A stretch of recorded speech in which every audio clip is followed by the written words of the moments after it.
दोस्तों, भारत के वैज्ञानिकों ने एक नया कारनामा करते हुए पूरी दुनिया को बता दिया कि आज भारत की टेक्नोलॉजी बहुत ज्यादा बढ़ गई है। वो किसी भी महाशक्ति से पीछे नहीं। अगर अमेरिका, रूस, फ्रांस और जर्मनी जैसे देश भारत को कोई अपनी क्रिटिकल टेक्नोलॉजी देने में आनाकानी करते हैं, तो भारतीय वैज्ञानिकों के पास ऐसी क्षमता आ चुकी है। दरअसल दोस्तों, हम बात कर रहे हैं पनडुब्बियों में इस्तेमाल की जाने वाली AIP, इंडिपेंडेंट प्रोपल्शन तकनीक की।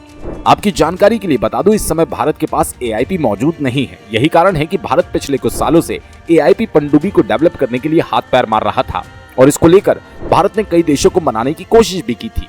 आपको जानकर हैरानी होगी कि दोस्त रूस ने भी भारत को पनडुब्बियों में इस्तेमाल की जाने वाली AIP देने से इनकार कर दिया था।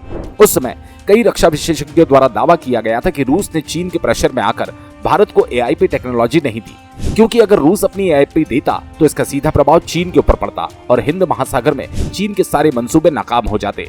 लेकिन जैसा कि आप सभी लोग जानते हैं कि जब भारत सभी जगह ऐसे निराश हो जाता है तो उसकी मदद करने के लिए भारतीय वैज्ञानिक मैदान में उतर जाते हैं और पूरी दुनिया को चौंकाते हुए ऐसा कारनामा कर देते हैं जिस पर दुनिया को यकीन तक नहीं होता। क्रायोजेनिक इंजन के दौरान भी कुछ ऐसा ही देखने को मिला था, जब भारत ने दुनिया के कई देशों से क्रायोजेनिक इंजन की तकनीक हासिल करने की कोशिश की थी। लेकिन दुनिया में उस समय जिन देशों के पास क्रायोजेनिक इंजन तकनीक मौजूद थी, उन सभी देशों ने भारत को अपनी तकनीक देने से मना कर दिया था। यहाँ तक कि रूस ने भी भारत को क्रायोजेनिक इंजन तकनीक नहीं दी थी। इसके बाद भारत के वैज्ञानिकों ने खुद के दम पर क्रायोजेनिक इंजन तकनीक को विकसित कर पूरी दुनिया को हैरान कर दिया था। दोस्तों, कुछ इसी तरह का बवंडर भारतीय वैज्ञानिकों ने इस बार फिर से मचा दिया। जानकारी निकलकर सामने आ रही कि DRDO ने स्वदेशी तकनीक का इस्तेमाल करते हुए AIP टेक्नोलॉजी को विकसित कर लिया है और अगले साल तक भारतीय वैज्ञानिकों द्वारा पहली बार इस टेक्नोलॉजी को फ्रांसीसी स्कॉर्पियन पनडुब्बियों में फिट कर दिया जाएगा और उसके बाद एक एक करके सारी भारतीय सबमरीन्स को AIP किया जाएगा।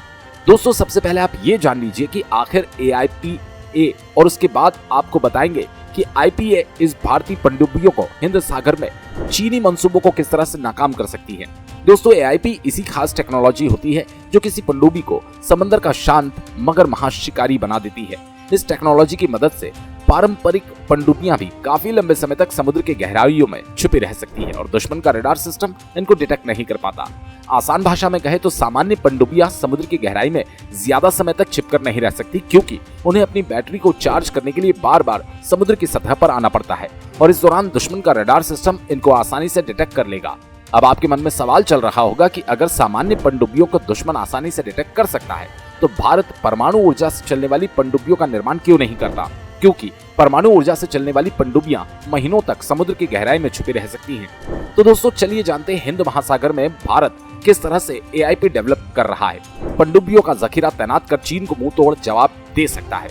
दोस्तों, जैसा कि आप सभी लोग जानते हैं कि चीन LAC पर भारत से बुरी तरह से पिट चुका है।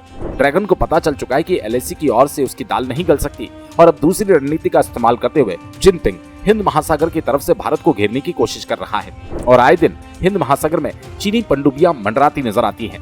ऐसे में अगर भारत AIP का जखीरा हिंद महासागर में तैनात कर देता है तो ऐसी पनडुब्बियां बिना ट्रैक हुए ड्रैगन की चालबाजी पर नजर रख सकती है। इसके अलावा अरब सागर और पश्चिमी हिंद महासागर में पाकिस्तान के खिलाफ हमारे पानी के अंदर ही युद्ध करने की क्षमता को नेक्स्ट लेवल पर लेकर जाएगी। तो दोस्तों, इस वीडियो में फिलहाल के लिए बस इतना ही। वीडियो अच्छा लगे तो लाइक और चैनल को सब्सक्राइब जरूर करें। जय हिंद, जय भारत।